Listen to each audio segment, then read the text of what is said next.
When the idea first came up, and we're standing right in here, I think, talking about it, and I'm thinking, what are we going to put on in the show? You know, we were very lucky when we were just out of school. I did a design build thing long before we even had our office.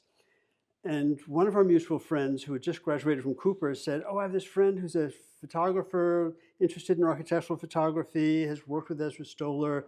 You guys should meet. And he needs to photograph that design build thing you just did for his portfolio. So he photographed it. At that time, Paul was working for Richard Meyer, who was up and coming and rising. And every building in the world of any note is seen more in photographs than it is in person. I mean, you think of the pyramids, how many people have seen pyramids? Pictures, everybody. How many people get to go to Egypt? Not that many people.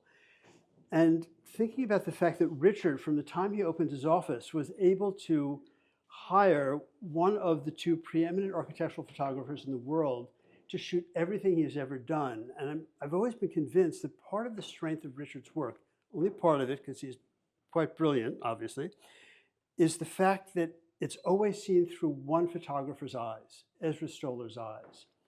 And we looked at the pictures that Paul took of our design build project, and we said, Paul, this is a lifetime contract. Mm-hmm. Everything we ever designed, you're doing.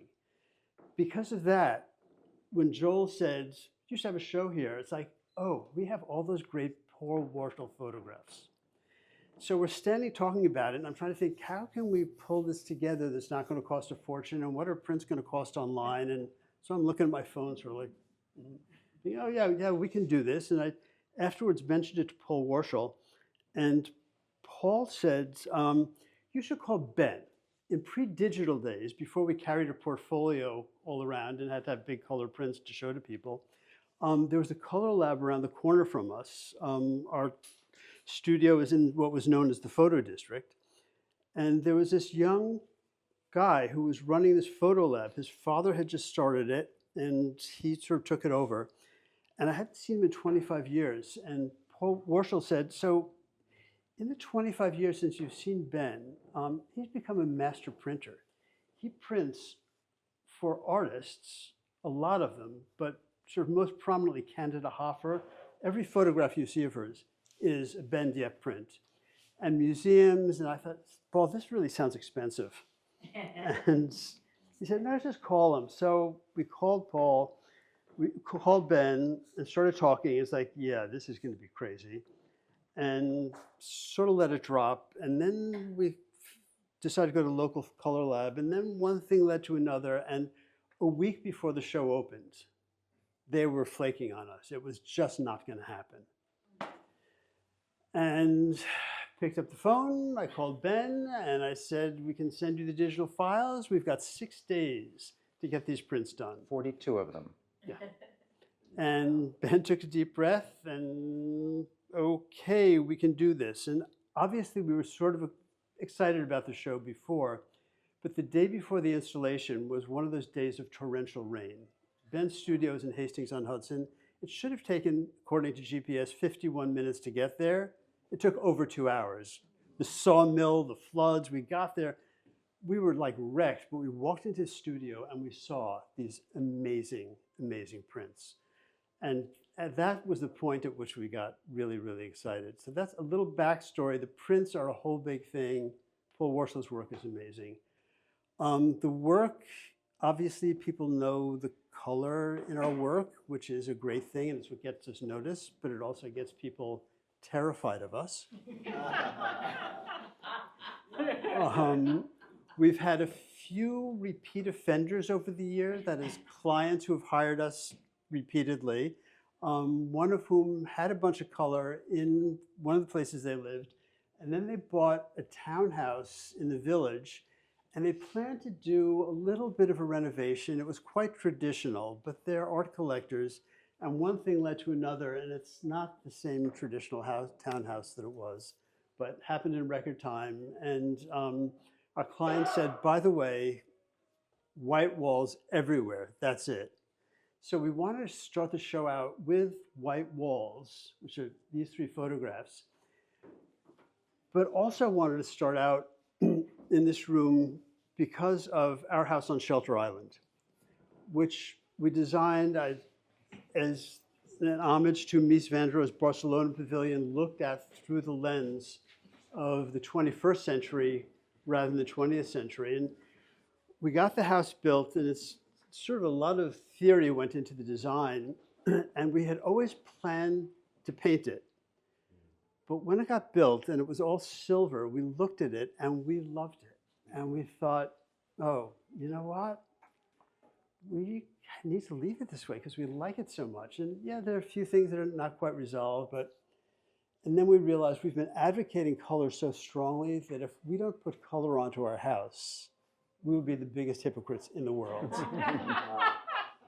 So out came the Benjamin Moore color chart, and we'll go into the next gallery. So Paul and I have been a couple for 49 years. And people who know us always say, like, do you guys ever have fights? Do you disagree about stuff? And the person who asked this question one day, I said, yeah, we have knockdown, drag-out fights. I said, in fact, we had one last week right in front of you. And they said, oh, okay, that's how you work it out. Okay, I can see it. We did have 2 disagreements. And once we decided it was time for color on the house, I was thinking it was time to sort of tone it down a little bit because we don't want to frighten people too much. And we should stick with just part of the spectrum. We shouldn't go all the way around the color wheel. And Paul was like, yeah, if we're going to do it, we're going to do it. That's just, and I sort of bridled a little bit and then realized, yeah, that's what we've got to do. But there was one remaining sort of key element that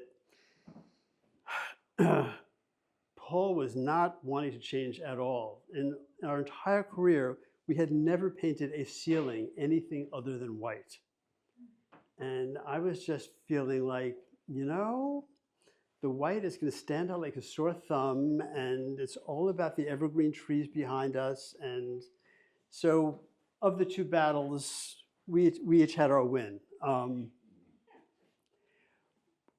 Before the house was built, some friends said, like, are people on Shelter Island going to be okay with this?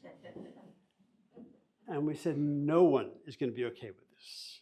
People are going to love it or they're going to hate it. And we've had all sorts of comments. People now are realizing it is a big part of the island. And there's a book coming out next year on the modern houses of Shelter Island, which started with this, that Rizzoli is publishing.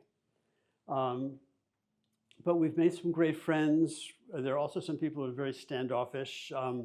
One day I was out front a year after the house was finished, and this guy, I used to say this story 15 years ago, of a certain age, he's probably younger than I am now, came power walking by, smiled, is that your house?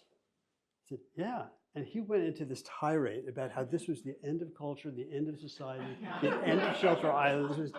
And I just listened and listened, and he got done, and I said, you obviously, you're like a busy guy, I can see it. Thanks for taking the time out to tell me what you feel about the house. And he sort of looked at me stunned. And I was hoping he would come back the next week so that I could say, by the way, I've been thinking about it, and you're right, we're going to paint the house white.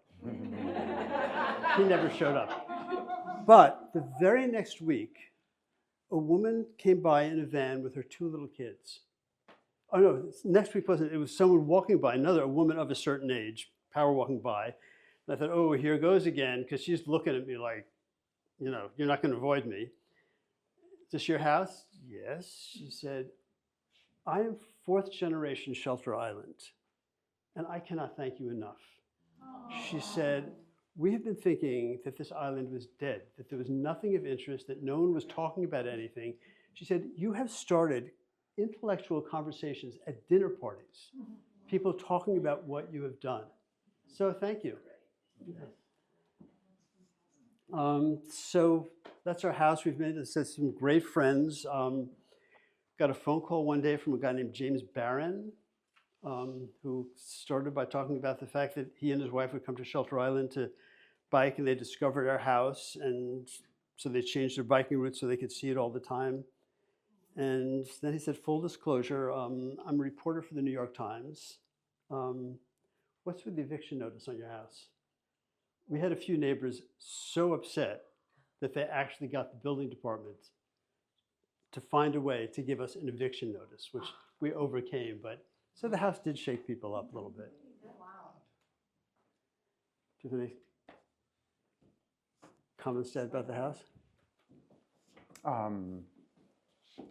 Well, the idea of just the house simply is that during the day we never turn on a light bulb.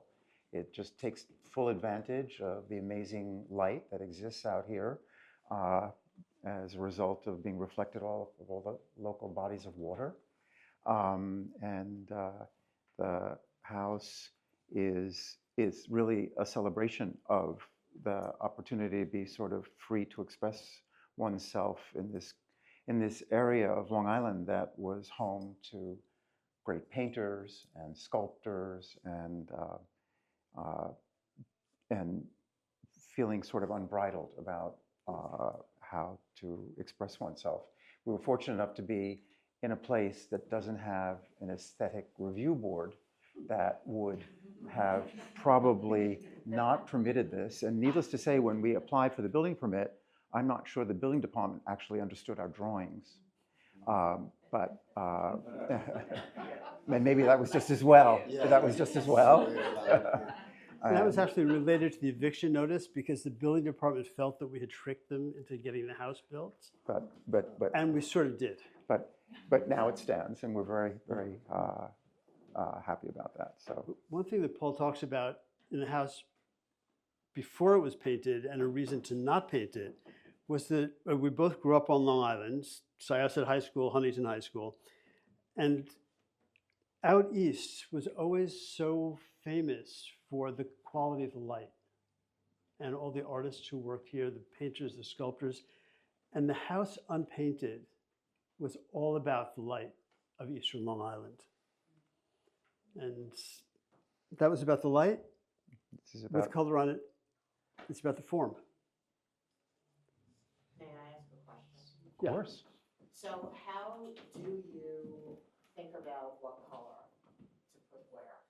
So the house is an example of Newtonian color theory, where color is based on spectral light, the way you break down through a prism light, and it falls into a spectrum of color. And so it's adjacent colors of adjacency actually build toward white.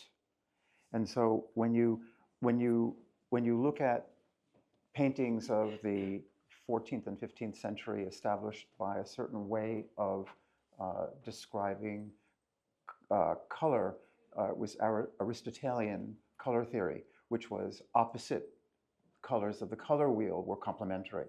But when you combine opposite colors, it all works toward black. The Impressionist artist developed their whole painting theory on Newton and colors that are adjacent to one another. So literally, we're going around the color wheel. So we established the color of sun and light, which faces the Cartwright Road, our street, as yellow, and then began to shift around on all the walls and literally go to the next adjacent color on the color wheel.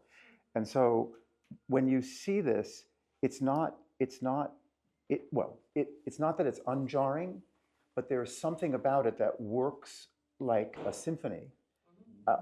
They're not fighting each other, the colors. They're literally working with one another. And it always starts with Matisse. One of our first projects was a renovation of a 1925 house on Fire Island. People came to us because they wanted a Gwathmey Siegel house and figured they could get a cheaper version from us. And so they wanted something that was all white. But there was one wall that was sort of screaming out to be David Hockney's swimming pool blue.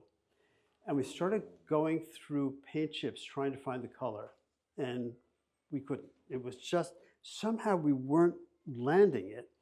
And we're very fortunate to have known David for a very long time. And over dinner one night at our place, we said, this is a little cheesy, but we're trying to paint a wall of a house in what people call David Hockney swimming pool blue, and we can't find it.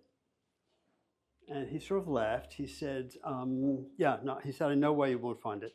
He said, those colors are generally colors that come from acrylic paints, where I'm doing the paints and I've got a whole bunch of tubes of paint and it comes right out as that color. It's not something that I mix. He said, because you can't understand how the color built, you can't understand what it is. He said, whenever I have a color block, I go to Matisse. Mhm. He said, to find that blue that is so iconic, he said, look at Matisse paintings. You'll see every color I've ever used in Matisse paintings. He said, find the blue, and because of the way that Matisse mixed the paint, you can see how it builds, and then you can get there. So for most of our projects that involve a lot of color, we go to Matisse. This one is based on Matisse's Lux comme et volupté, one of our favorite Matisses. Could you say that again? Lux comme et volupté. So that said, the next gallery is a little bit tight, but I think we can fit into it. Two of our favorite projects. So the project that brought us out east is this house right here, which is a house that was designed by Richard Meyer in 1968. Is still owned by the woman who commissioned it, Anita Hoffman. And Anita called and said, I love my house. My kids don't. She said, you have to come and stay in the house to understand why. And when I went into the bathroom the morning after we stayed there the first night and put a razor in my hand and tried to shave, the bathroom was so tight that I couldn't shave without leaving the bathroom. She said, the house has to expand. Fortunately, Charlie Guathmy and Richard Meyer sort of gave it the blessing. When the architectural publisher at Rizzoli heard that we were going to be fiddling with Richard Meyer's third house he had ever designed, he looked at us and he said, guys, you better not screw this one up. Usually when we're presenting things, well, in fact, so the first edition was to make the second floor habitable for some grown people, but to make a master suite that worked. And Anita had said to us, over the years, the house has been sort of an architectural mecca. People just, I mean, we went by it just to stare at it from the outside. And Richard's work, if you look at it now, is all about collage. This is a point where his career was just starting, and the house originally was not about collage. It was about geometry, just rotated geometries, two simple forms. And we realized that adding to those forms was impossible because they were so defined. But looking at Richard's later work and taking advantage of a device he used in this house, which was landscape walls, free-floating walls that flowed out into the landscape, not necessarily with anything attached to them, we realized that we could add a landscape wall which would open up this closed geometric system, and we could then add onto it. So we did that, primary suite, place for grown kids upstairs, and all of a sudden, we had a bunch of Anita's kids who wanted to come out and stay there a little more. They still do. And Anita called and said, it's time to add another 3,000 square feet to the house. And we're like, We cut it down a bit. you can't keep it feeling the modest, understated scale that it's feeling now, but tell us your program and let's see if we can do it in maybe 2,000 and we can hide them, but make it a gracious feeling. And we got to add the new house, which is the kids and the grandchildren's wing. When Anita bought this property, it was a potato field, wasn't it? Yes, actually it was. Yeah. It was. It's completely undeveloped Nobody East Hampton. I mean, in those days, nobody wanted to be on Georgia Road. You were either on Lilycon Lane or you just weren't. And I said, no, I really like it here. It's a little more remote, it's quieter, it's sort of subdued and Yeah. understated, and then who knew it would turn out to be Georgia Road.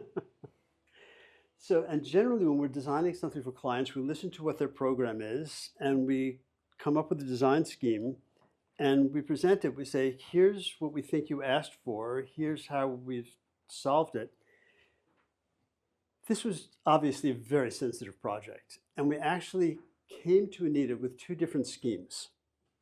One that was, you knew what wasn't designed by Richard Meyer,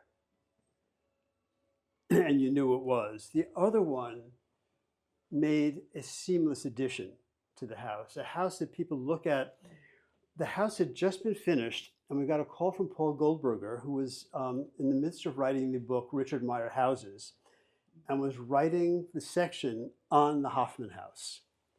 And Paul called and said, I need to come and see the Hoffman House because I'm about to write about it and I need to see what you've done. Took a deep breath, called Anita, invited Paul over. He bicycled over, doesn't live too far away from here, and walked into the living room, which is right over here, which had been exterior space defined by one of the infamous landscape walls. And Paul walked in and he said, now this is original, right? And we said, Paul, thank you. You can leave now. You have made our day, month, and year. It was absolutely great.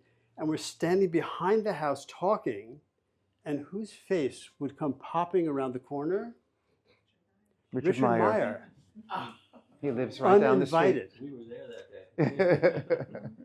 And Pretty amazing. Richard Yeah. looks, and I'm looking at Anita like, you invited Richard and you didn't tell us? And Anita's looking at Paul like, did you tell Richard you were going to be here without telling me? And we realized, Richard said, I saw bicycles in the driveway, so I figured probably it was safe. And Richard made a few very nice, very complimentary comments about it, has given us references Yes, ever his since then. Subsequently. His comment was, You should have done this in the first place. There you go. Right, that was the comment to you, which I Yes. had forgotten about. Yeah, It's we the said comment that. to me standing out front, which he said in front of no one else. He stood there with his hand on his chin, which is where his hand always is. And he said, oh, the proportions, they're really good. I thought, oh, nice. Good compliment. yeah, that's really nice. So this is what got us out here, and the model in two phases. And then the project that got us to Shelter Island is a house for Bill Persky and Joanna Patton. We had done a sort of a renovation of a somewhat traditional house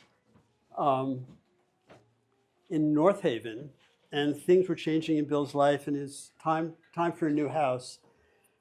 And said, let's go. There's a piece of property on Shelter Island. It's a reverse flag lot. The big part of the property is right by the road instead of the narrow part. And then there's a sliver that goes down to the water that's like 25 feet buildable.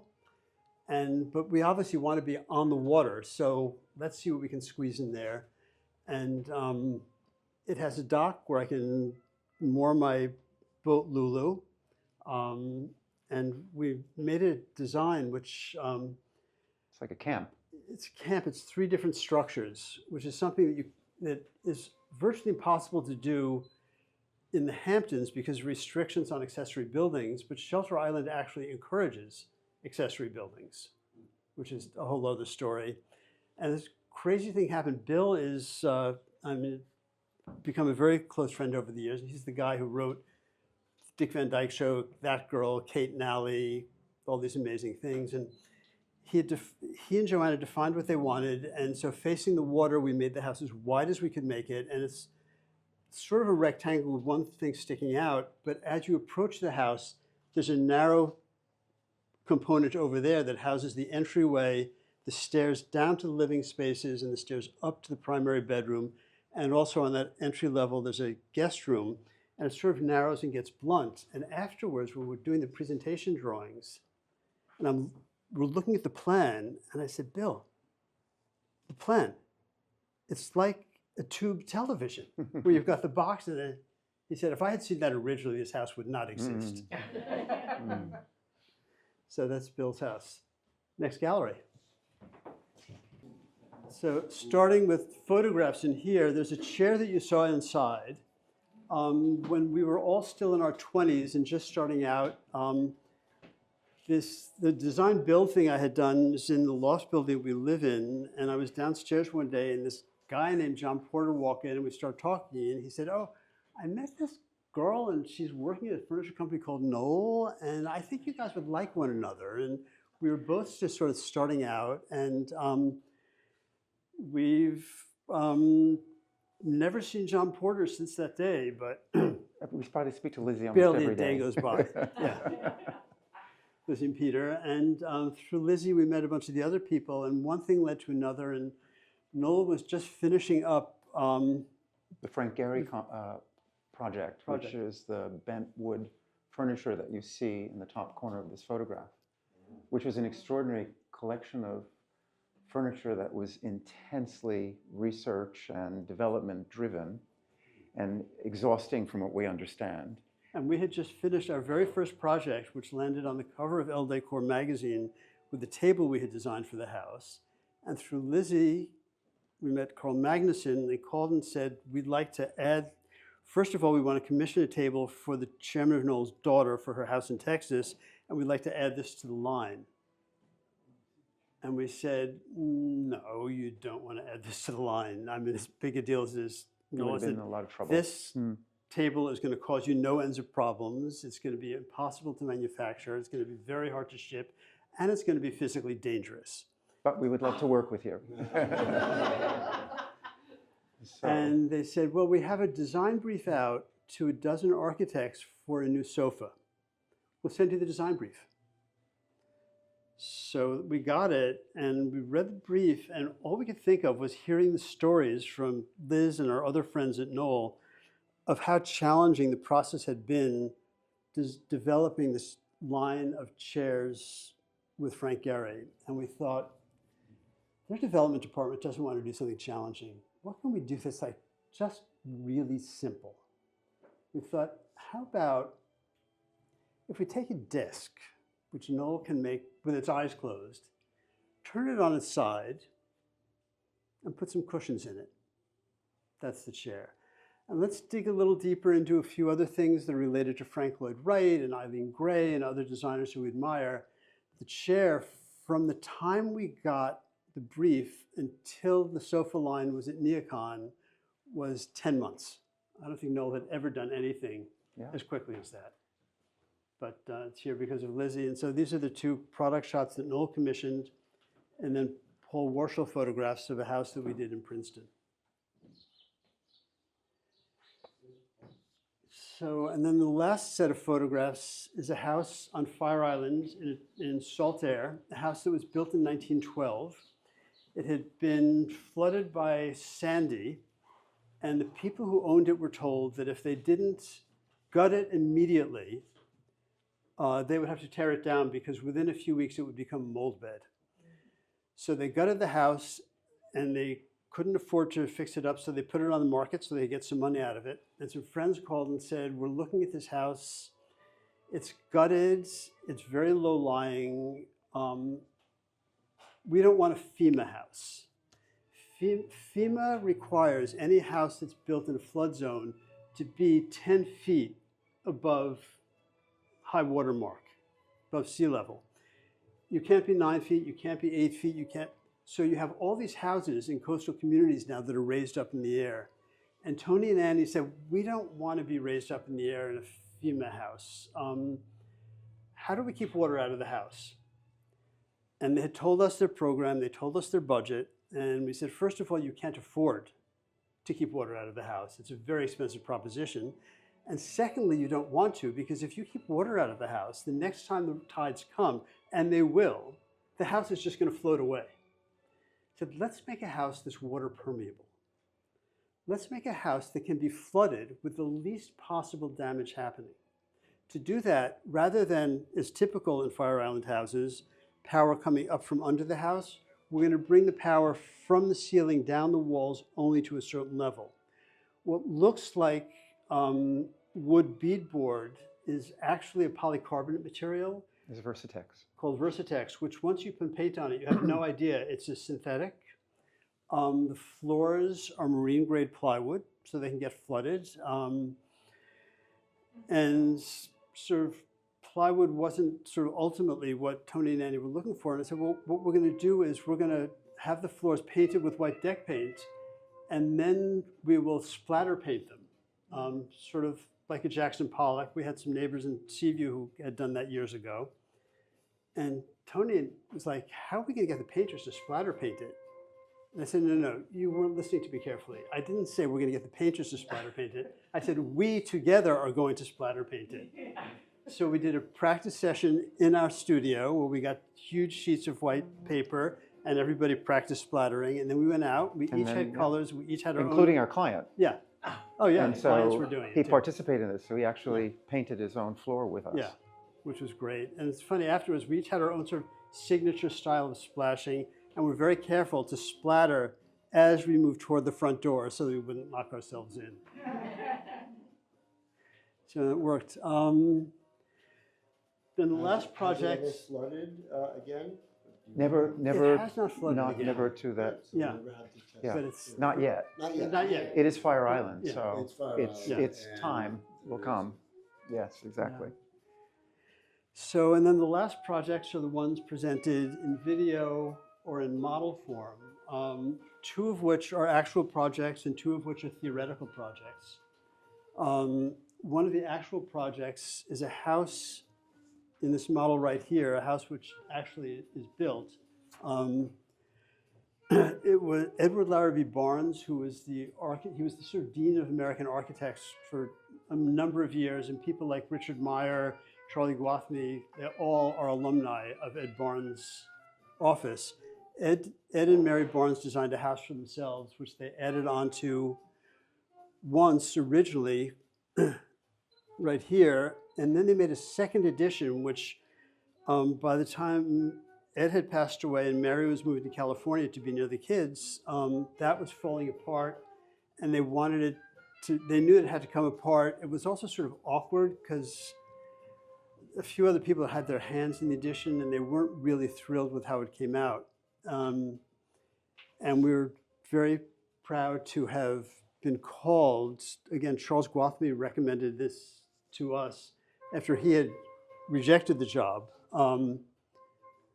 then decided to do it and made an edition. And our client said, you know, we realized we didn't go into this to spend $8 million, and we like Ed Barnes' house more than we like we've designed. And Charlie said, well, again, here's Peter and Paul's number, give them a call.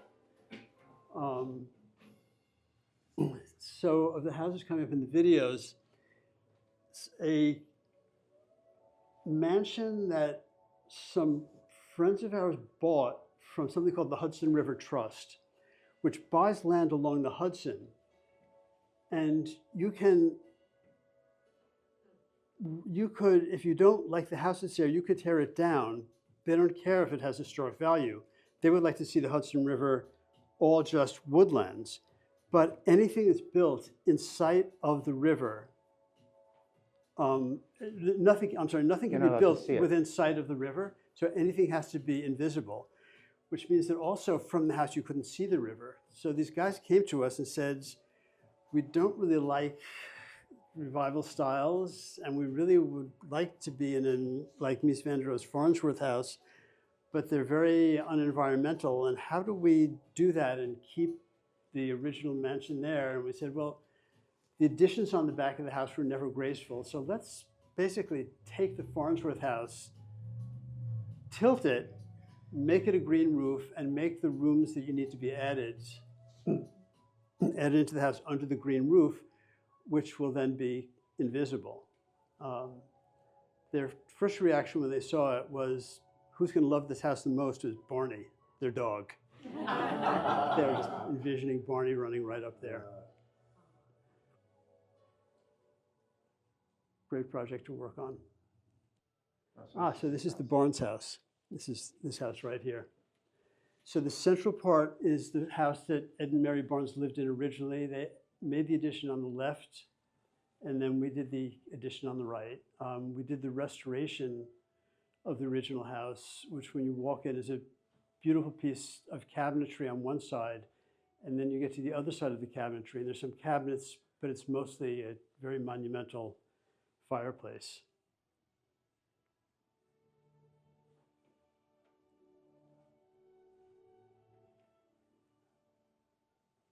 So one of Ed Barnes' other disciples is Toshiko Mori. It's an extraordinary architect who had been the dean at Harvard for many years.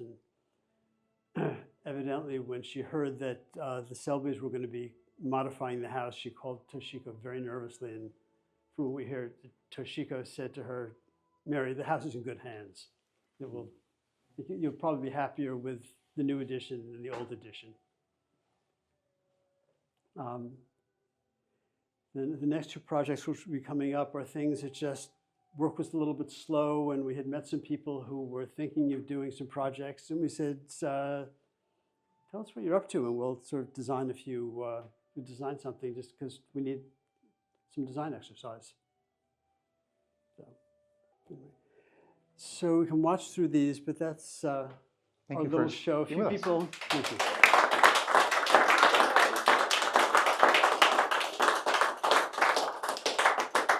Few people have made very big drives for a very little show, so thank you for coming. Thank you for coming, all of you.